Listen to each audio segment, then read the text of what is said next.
Welcome to Speculative Sandbox. This is Vicky Lawn, and I'm going on a short hiatus to work on book revisions, but I've asked my fellow author friends to take care of the podcast while I'm away. Don't forget to subscribe or follow Speculative Sandbox on Instagram and X, formerly Twitter, to get episode notifications and upcoming news. I look forward to chatting again soon.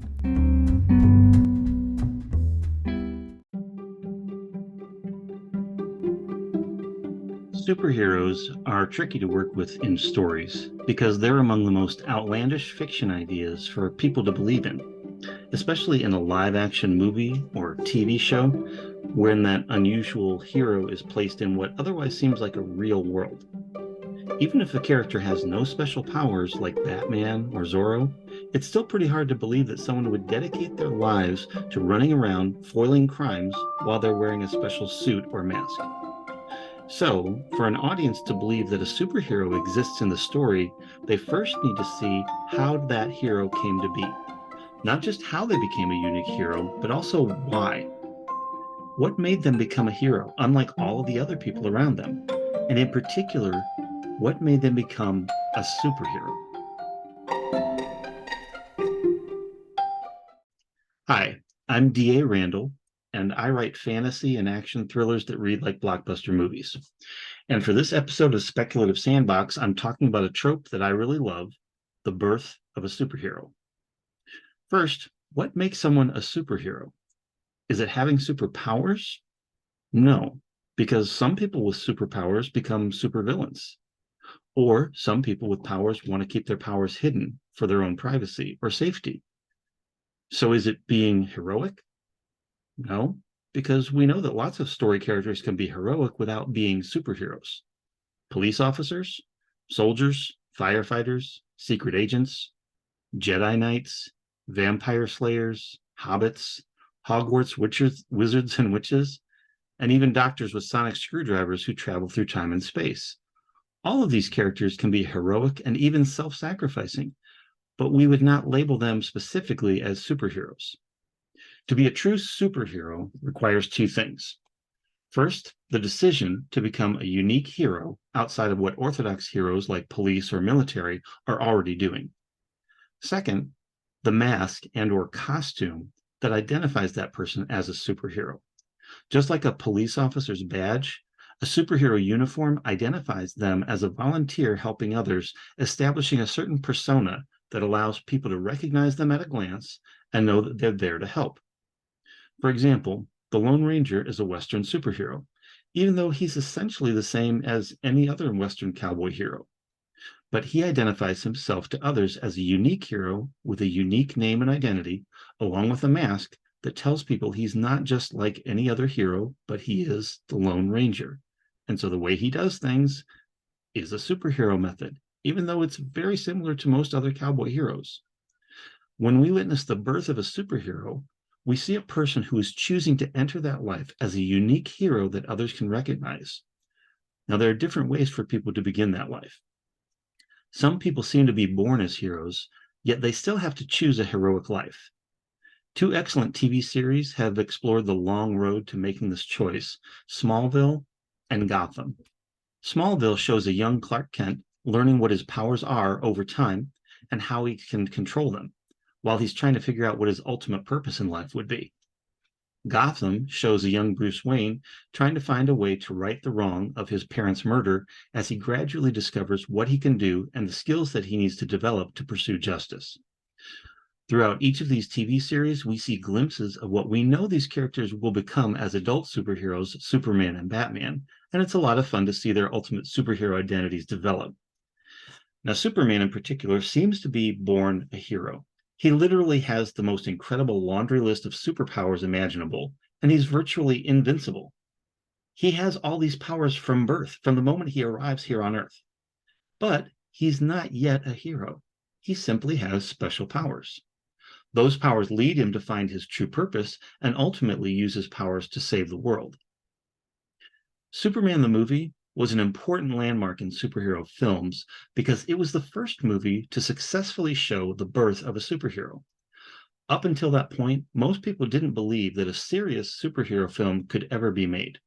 Superheroes were considered childish fantasies that weren't taken seriously by anyone except for kids who read comic books. But by portraying how Superman came to be, Superman the movie changed all that. The movie producers knew that people would be very skeptical of a film about somebody flying around in tights, having bullets bounce off of his chest. Out of all the comic book superheroes, Superman was the most difficult for audiences to buy into. So the movie producers did several things to help audiences accept the idea. The most significant part was their promotional tagline, where they said, "You will believe a man can fly." They were addressing the skeptics and assuring them that this would be a believable movie with a believable hero. And it was. Everybody knew that people couldn't fly, but they readily accepted it when they watched the film and saw Superman flying through the air. Why? Because the story started out by showing Superman as a person, somebody that we could relate to, and then later showed him transform into a unique hero. We first see Superman's planet, Krypton, as his father tries to save his people, but ultimately decides that he can only save his infant son by sending him to Earth. Then we see Superman as a baby landing on Earth in a rocket and being adopted by a kind-hearted couple. Then we see Superman as a teenager, learning how to be humble and focused with his powers from his adoptive father. Then we see him as a young adult leaving home to pursue his destiny through recorded messages that he received from his alien birth father, through which he is then trained to become the hero that we know he will ultimately become. After all of these things, seeing him as a baby, seeing him learn right from wrong from his adoptive parents, seeing him question his strange powers and their purpose, and seeing him finally discover who he is meant to be on Earth and be trained to begin his superhero journey, then we see him in his Superman costume, ready to begin pursuing his calling. And we believe. We believe because we have witnessed the birth of a superhero, someone with struggles and feelings of isolation that we can relate to, who finally resolves who he is. We believe because we believe in the person that we've gotten to know, who happens to have special powers. When we first come to accept the main character as a real person, all of their superpowers are secondary as a part of who they are and what they can do. In fact, Linda Carter, who portrayed Wonder Woman on television, said that she approached her role by deciding to play Wonder Woman as a real person who just happened to have superpowers. Which brings us to another character who appears to have been born a superhero. In the 2017 movie Wonder Woman, we are introduced to an island of Amazon women, a world hidden from our own world. As an Amazon, Princess Diana knows that she has special powers and an important purpose in life. But when she leaves the island to help pilot Steve Trevor stop the First World War, it takes her a while to determine how to use those powers in the outside world. But once she gains a better understanding of how things work in the outside world, she encounters a situation that she simply can't ignore. When she discovers that there are people suffering in a nearby village, Steve Trevor tells her they can't help them because it's across no man's land, an area that nobody can cross without getting instantly shot down by the enemy troops. And he tells her that it's also not what they came there to do. Diana makes a firm decision to be different from the soldiers and different from other Amazons, and tells Steve it's what she is going to do. She's already donned her tiara, and she shakes out her hair, sheds her robe, and climbs this ladder, emerging at the top of it as Wonder Woman in her uniform, having made a choice to become a superheroine.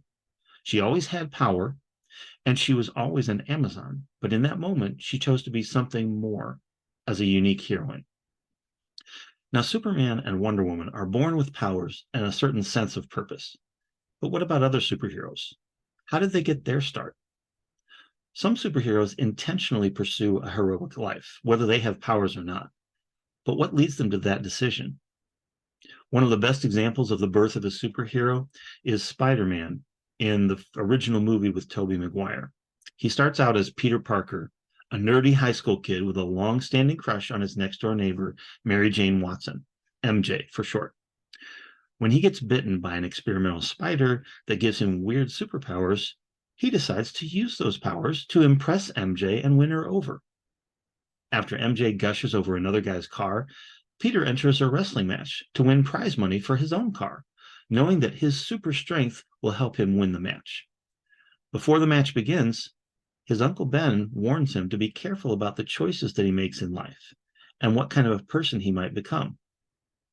After the match that Peter wins, the contest manager deducts most of the prize money that he won, leaving him with almost nothing. So when a thief comes by and robs the manager, Peter steps aside to let the thief pass as a means of getting his personal revenge, which is what most of us would do if somebody cheated us like that. But later he finds out that his Uncle Ben was shot and killed, and he soon learns that the killer was the same thief that he had allowed to escape.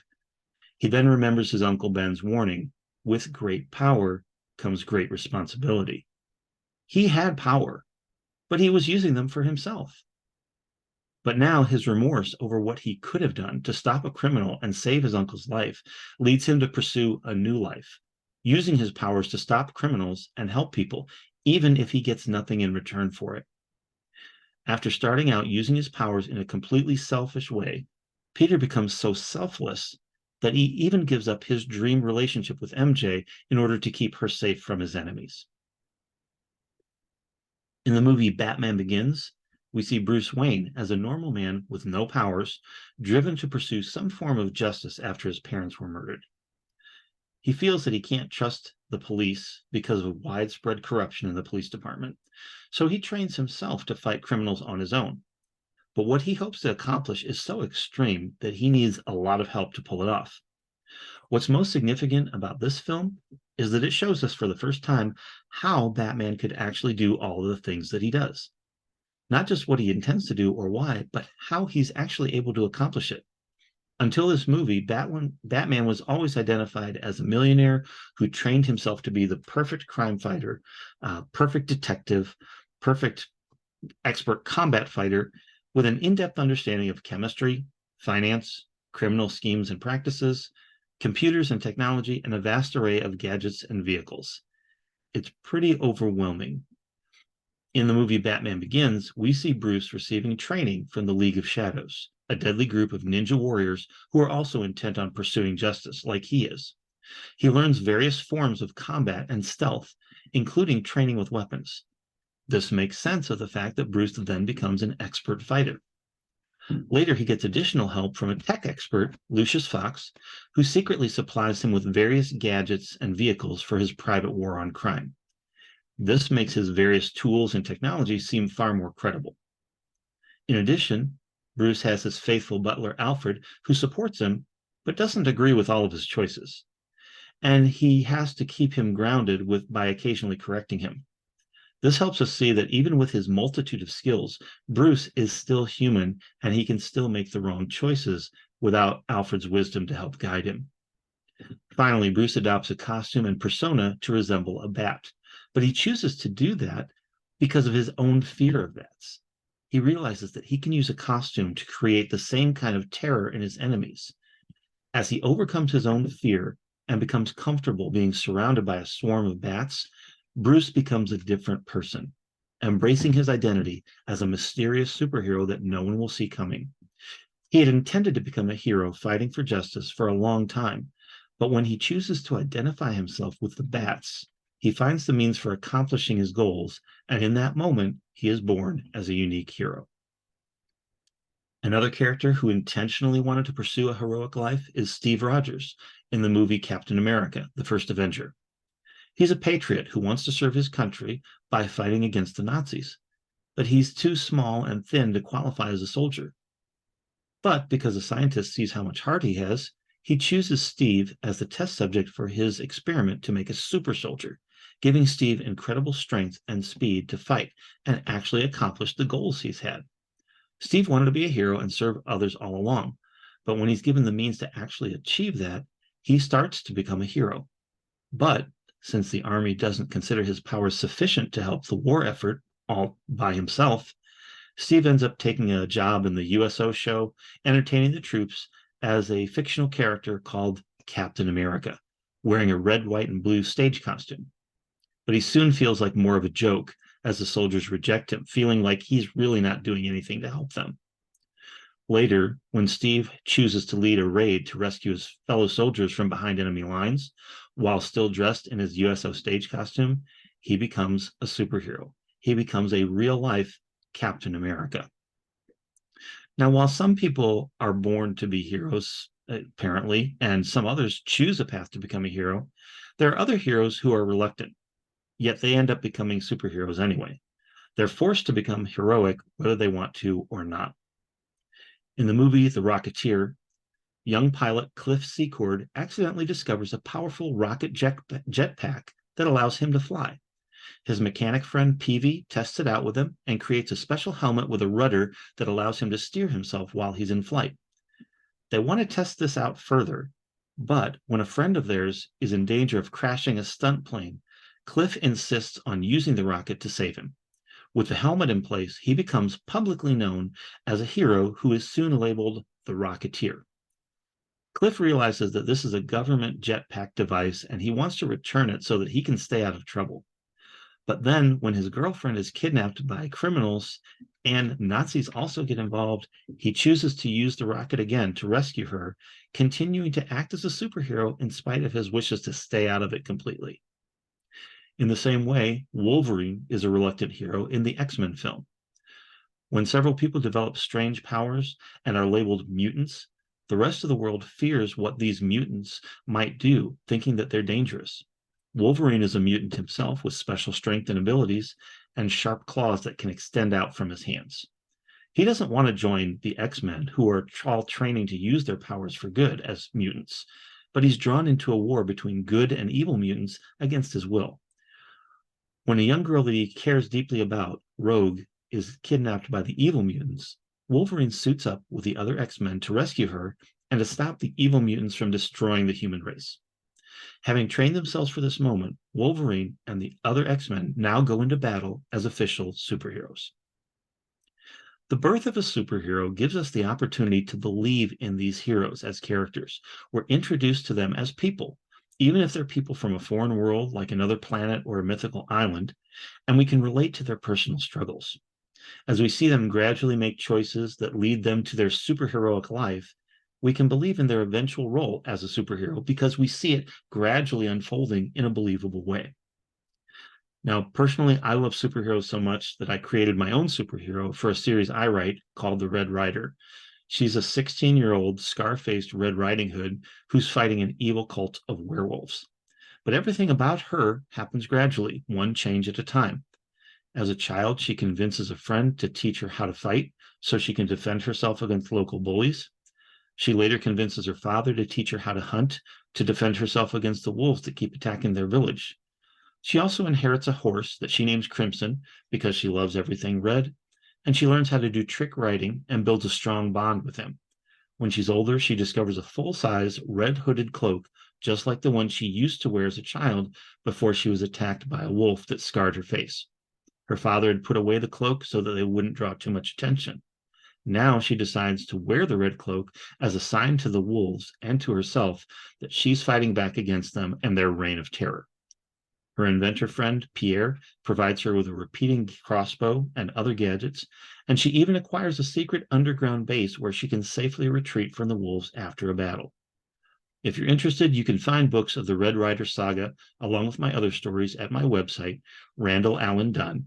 That's under my real name, Randall, Randall, Allen, Allen, Dunn, Dunn.com. You'll find links to all my stories there, including a fan fiction crossover epic that I just completed, in which Buffy the Vampire Slayer meets Batman and the Red Rider. I've always told people that the Red Rider is kind of like Buffy the Vampire Slayer meets Batman, so I decided to write a fun epic story to prove it. Thank you for having me on Speculative Sandbox to share my love of superheroes with you. Have a great day, and keep believing. Speculative Sandbox is a volunteer-run podcast that relies on the collaboration of fellow creators like you. Join the conversation and participate in fun polls and questionnaires on TikTok, Instagram, and Twitter. Interested in being in a future episode? Our DMs are open, or you can email speculativesandbox@gmail.com.